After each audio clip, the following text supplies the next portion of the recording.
everyone. Welcome back.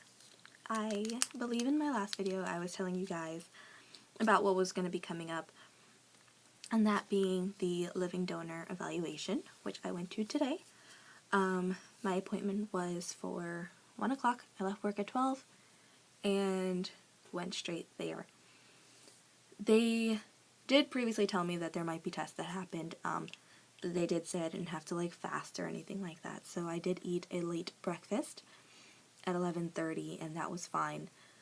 And then a small little snack while I was there. What else? But yeah, so I went, and the plan was to meet with my coordinator, a doctor, and the social worker. So I finally met my coordinator. I have been speaking only with the coordinator's assistant, so it was nice to finally meet the coordinator. Super nice, super sweet, and super funny. She was telling my mom and I some funny stories. So during the whole thing with the coordinator, my mother was allowed to be there with me. The other point of going today was to try to figure out who was going to be the one to go forward as the donor, or rather the process of trying to see if they can be the donor, because my mom had decided last minute that she wanted to try, and between she and I, we decided that it'd probably be best for me because of everything going on. I believe I mentioned that in the last video. So yeah, so we also spoke to the coordinator about that. She went over, also who she recommends to be the person who goes forward, and that was me, because my mother would have to lose 30 pounds, I think it came down to. Not to say it's not doable, definitely doable, but would take some time, because testing can't occur until that is done. So that being said, we decided with me, and yeah, so basically what we went over with the coordinator was any medical history, if I had previous surgeries, sexual history, what else? Basically how the surgery works, kind of just a little bit information. I got more from the doctor. A little bit of statistics on how well that location does with kidney transplants. What else? We really just got to know each other just a little bit more, because I know we're going to be seeing each other often enough. And yeah, so during that whole time my mom was allowed to be with me. They even ask and have you write down anyone who's allowed to know any of your medical history. And I did put down my mom. You don't have to put anyone down, but I did put my mom down in case of anything, in case she needs to know something. She's my mom. She can know anything that's going on in my life. And yeah, so that was that. And then after that, I had to meet with the doctor. Now, for the first initial meeting with the doctor, they wanted me to meet with him by myself. My mom just had to wait in the waiting room. And meeting with the doctor, he basically started off by saying, you don't have to get tests done today. I personally believe and think that you should, go home, think about it, take everything in, and then make a decision on whether you want to donate or not. That was basically what he said off the bat. And then, he asked me a little bit of, what's making me do this, what brought me to my decision. And, I told him, the honesty of it all. It's my stepfather. He's been my father figure for years now, and, I just want him to be better.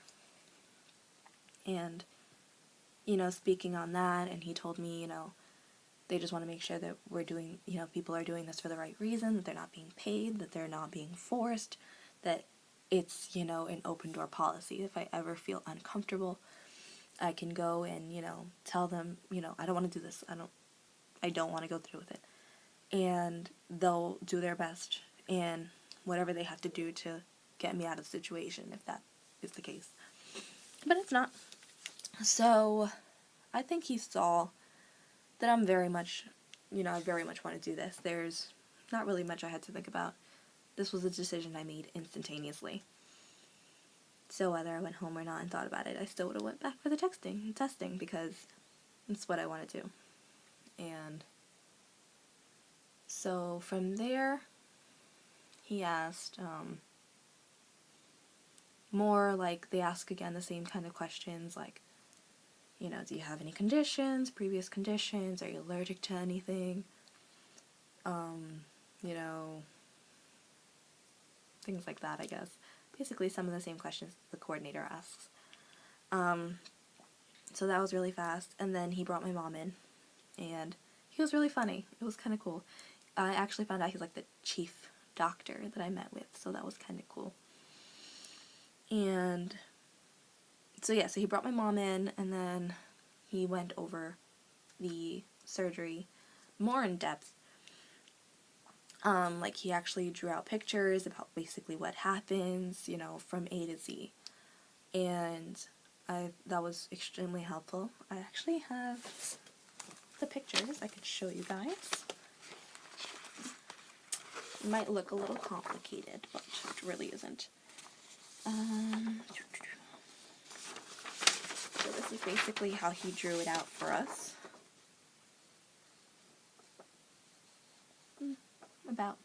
Looks really complicated, but he went through the whole process with us. And it made understanding the whole thing really, like, extra simple. So that was really awesome. And it was actually funny because my mom got a call from my stepfather's coordinator while we were in with the doctor. And it was funny because then she was like, oh, hold on. My mom told him, hold on, someone wants to talk to you. She hands the phone out to the doctor, and the doctor's like, oh, do you know who this is? And they're like, no. And he's like, you don't know who this is? And they're like, oh, is this Dr. So-and-so? And it's just like, yeah, they're here with us right now. Like, it was kind of funny because they wanted to give my mom something anyway. So it actually worked out pretty great. But yeah, so then this, they gave to me, the coordinator gave to me. It has a bunch of papers and information inside, and also a great place to just keep all of the papers they give you, because they actually give you quite a bit. And, they gave a paper about, the whole surgical procedure, their statistics, what you need to do, what you have to get done, all these different things in here. Information about the doctors, and the whole transplant team. So that's pretty awesome. So went over the whole surgery thing, everything that was going on, what to expect, recovery period, leaving the hospital, literally every single step between setting the surgery and recovery, like everything A to Z. So that was pretty great. A lot of it I had already learned because I've done my own research, and much like you guys probably watching this, but it was really good to get that extra information, fill in those little holes of unknown information. And then what else? He just made sure, I think he got more of a vibe between my mother and I and where we stand on this. And he said at the end, he's like, I have a good feeling about this. I think you will be the perfect candidate for this. And then, from his first thoughts being, I think you should go home and think about it, to, okay, so you're going to get tests today. Like, I think he saw that I wasn't going to change my mind. This is something I want to do. And no amount of time thinking about it was going to change it. So, he didn't bring it up again about going home and thinking about it. He just was like, okay, so you're going to get tests, right? So that was pretty good that, I didn't have to go home and waste more time. So from there, I met with the social worker, and that one I had to meet with her alone. My mother could not go in at all. And she, the social worker just wants to make sure, kind of more on like, are you mentally ready for this? Is no one pressuring you? Are you sure this is something you want to do? All of that. It was very in-depth. So she asked me about my relationship with my stepfather, how my family feels about it, do I have a good support system, and what else, am I going to be financially okay after, work-wise, is that going to be an issue getting out of work, do I suffer from any mental health issues, what else, and just like if I feel really comfortable doing this and why I want to do this. It's each time, each person that you meet with is asking you, basically repeatedly, if this is really something you want to do. They want to make sure you really want to do this because it is completely voluntary. And they want to make sure that no one's forcing you, you're not getting paid because that's illegal, and that you don't feel extremely pressured or nervous or scared. It's normal to be scared, but it's not normal to feel like you have to do it because you're scared. If that makes sense. So, the whole point of the living donor team is to make sure you're 100% okay. That's their goal at the end of the day, is to make sure that they're not, messing with your health. And that is their 100% priority, is to make sure you're good. Which is nice. It's really good to know that. To know that they're there for you. At the end of the day, they're there to make sure you're 100% okay. Mentally, physically, financially. So I think it's great. You answer the same question many times. I'm going to tell you guys that now. You're answering the same questions over and over and over. It's just like programmed into your mind after a while. But yeah, so that whole process took about 3 hours and some change. And then they sent me to go get blood work, an EKG, and a chest x-ray.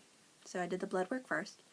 And because of the timing and the hours, they actually, they had me go do the blood test first, and then have my mom run upstairs to drop off the blood tests, the vials of blood, back to where we were. And then while she was doing that, I was getting a chest x-ray. And then after that, I had to do the EKG. That whole process. The longest part was getting the blood. That was probably the longest part, because I also had to do a urine sample and one of those little cup things. And I don't know about you guys, but that process is just annoying to try to do. So that, along with sitting there waiting for someone to take your blood, and man, they take a lot of blood. So they handed me a bag to bring down to get the blood work, and in that bag had 5 vials. So I'm like, okay, 5 vials, that's not really that bad. I donate blood regularly, so they usually take about 5 vials anyway before they take the pint. So I'm just like, okay, that's fine. I mean, it's no big deal, 5 vials. I go down there, and I'm sitting there waiting for them to take my blood. And she comes over, and she puts the bag down. And then she pulls out like 8 or 9 more vials to fill. And I'm like, that's a lot of vials. But yeah, they filled about, I don't know, between 12 and, I think about 12 vials, I think, of blood for a bunch of different testing. They check your blood type, they check HIV, they check syphilis, they check cholesterol, they test clotting, they take blood to do the comparison of our blood to see if it'll match. They have to do 2 of those for 2 different tests. So one of the tests that they were talking about was a protein test, and then the other one was to see if his blood would reject my blood, and we'll see how that goes. But yeah, so they just do a lot of vials. There was at least 12 of them. And they keep the ones that they pulled out extra, but they gave me back the 5, and those ran back up to the living donor center. Yeah, so that was that, and then I did the chest x-ray. Only had to take off my top, and if you're a woman, your bra. and a necklace or whatever you might have on. And they had me put on a gown really quickly, stand in front of this like x-ray machine thing, stand there a certain way, hold your breath, then turn to your side, put your hands up, hold your breath, and then that was it. That alone only took not even probably just a minute in itself. That was it. And then I had to go sit and wait for the EKG, but I went to go sit and wait, and then the guy appeared like immediately. And the EKG, that one took maybe like 3 minutes. Really didn't take long. I had already put my shirt back on. He told me I can either, put the gown back on, or I could just lift my shirt and hold it while he had to do what he had to do. And they just put like a bunch of these like sticky things all over you, and then attach like wires to it, and they check your heart rate and things like that through there. And yeah, that whole process only took like 3 minutes, so that wasn't bad. And then I was done, and then it was time to go. So I think she said within 7 days they should have my results back. I'm pretty sure. She said 7 days it takes to get the results back of whether our blood tests are a match, I think. But I guess I'll find out. And she also gave me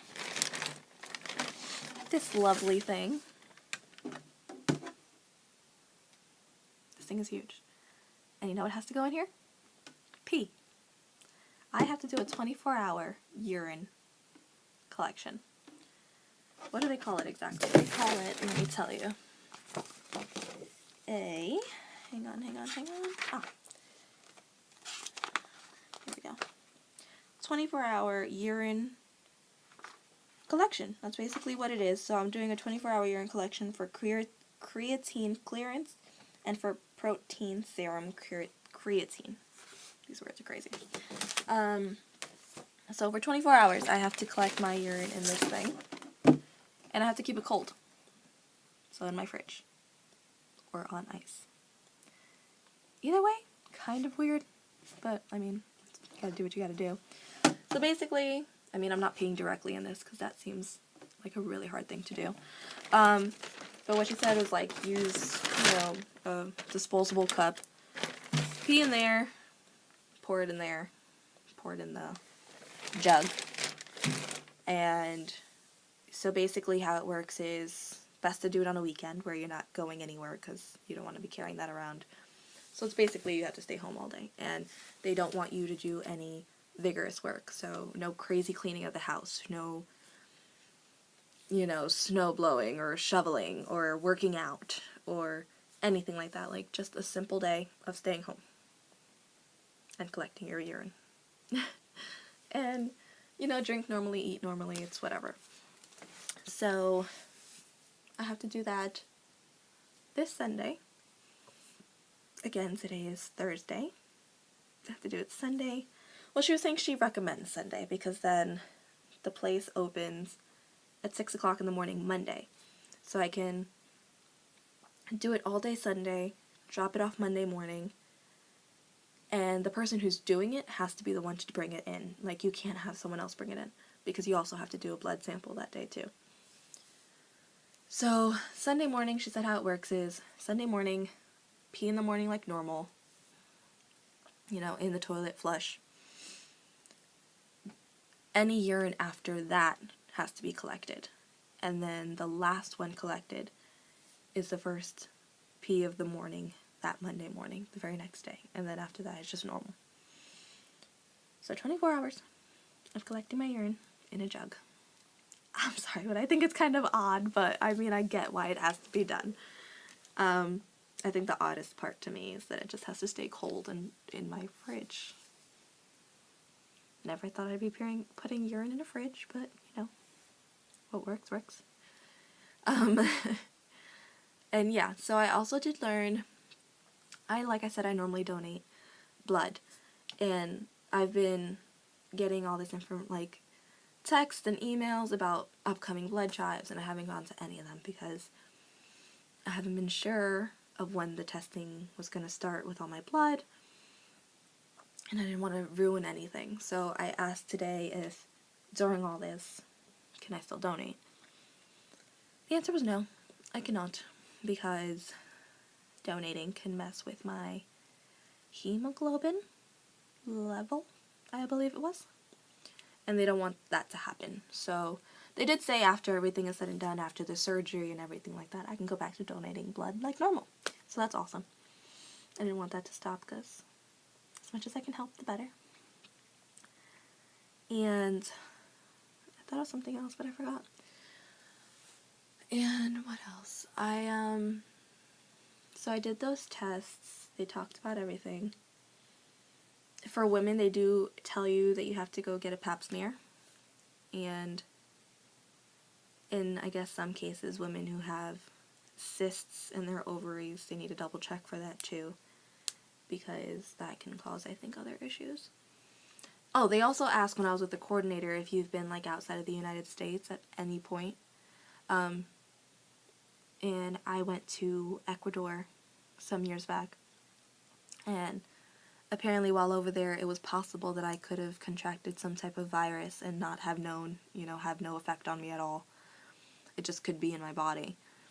And it's not a big deal at all. They were saying, like, but if I have it and, my stepdad doesn't have it, the process of donating a kidney could give it to him. So what they would have me do is just go on this antibiotic for like 2 doses and then it's gone. So really not that big of a deal. What else? I did re-mention my psoriasis. I don't know if I've mentioned that I've had that. But I do have psoriasis, and I did mention it to them, and again, they didn't seem fazed at all. They were just like, okay. I mean, they just wanted to know if I was taking anything for it, which I'm not. So that's not an issue, which is great, because that was one thing I was kind of worried about, if that would cause any issues at all. And then I did mention previously that they had an issue with me not having any kids and being 24, and then trying to donate a kidney, but from what I understand, that's not going to be an issue. I mean, many women have children with 1 kidney, and it's not an issue. Of course, that's something you have to let your obstetrician know when you're going through all of that, so they can keep an extra eye on you. But other than that, they didn't seem really fazed by it at all. Anymore, rather.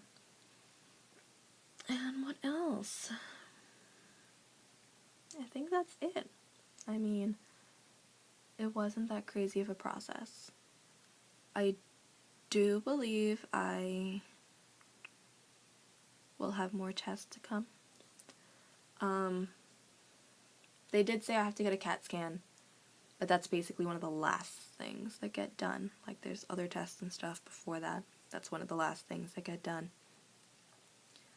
And they're thinking, if everything goes well and everything's done in a timely manner, they're thinking, anywhere between end of April, May, early May, that this surgery could happen. And that's super exciting. Like, I didn't realize it was going to be so soon, because it's now the end of March. And yeah, it's really like, initially they were saying probably like summer, end of summer. But to know it could be anywhere between April and May, with it being the end of March, it's just like, that is coming. And, let's hope we stick to that. So, what else? I think that's it. They give you a bunch of information. It is a lot of information. I'm going to tell you guys that now. It's a lot of talking. Like I said, it's a lot of answering the same questions. It's a lot of giving you the same information over and over. But that's because they really just want you to be aware of everything going on. Like, everything. Which is good, because you can't say you missed anything. They also did say that there would be more down the line. I believe the day that the CAT scan would get done is the day I would meet the donor advocate, so the person who's there, really, so if I need someone to help me get out of this, they're there. And then I would also meet the surgeon. Now, meeting the surgeon wouldn't be a one-on-one situation. It would be multiple donors in this thing, in this class, I guess you want to call it. where the surgeon, breaks down the surgery about what's going to happen, what to expect, in a more in-depth, detailed, version. And then I guess, from there, they come together as a committee. And the coordinator was actually saying that they get together as a committee every Wednesday. So they would get all my stuff together on a Wednesday between like 15 people. My coordinator would, give them the information about me. They'd all go over it all together. And they come down to the decision on, do I need more tests? Am I good to go? Do they want to use me? And then I'd find out, later that day whether I've been approved or not as the donor. So I will definitely let you guys know about if I get any information within the next week about the results. I'm pretty sure my stepfather already gave his blood to sample with mine. And they haven't put him on the list yet. He has to go through another test because I think they found him as anemic. So I think they want to give him another test to see what's going on. And then it has to go through the final decision on whether they're putting him on the list or not. But it was actually kind of cool how they talked about, living donors in the sense of, you're not just helping the person that you're donating to. You're also helping by taking them off the list, and someone else can get whatever kidney they might have gotten. So that's an awesome other way of knowing I'm actually helping more than one person. Is because that's true. If he was still on the list, he'd get someone's kidney, and that person is missing out on one now. But if with him being off the list, they have a higher chance of getting someone's kidney. And I think that's amazing. Just to think of it that way, it's just wow. But I'm ready. I feel really good about this, and I'm super, I don't want to say excited, but because I feel like excited is a weird way to explain, going through a kidney donation. But I'm ready. I am. I really am. And I have all the support of my family. My mom was a little upset that she couldn't be the one to do it, but I think she's, I don't want to say more upset that it's because of her weight, but that definitely upset her because no one wants to hear that they're overweight. But she understands that it's for the best. And yeah, so I think that's it for you guys. If you have any other questions or anything like that, comments, concerns, please leave them in the comment section. If you're finding these videos helpful, please subscribe. And like I've said in all my previous ones, I definitely update as often as possible in real time. And literally in real time. All this was today. And yeah, and if you guys have any stories for me about what you might be going through, if you have any advice for me, I'd be more than welcoming of you to hear it. And yeah, I hope these are helpful. I hope everything's going well with you guys, and good luck with everything, whether it has to do with donating or not. Yeah, alright, bye!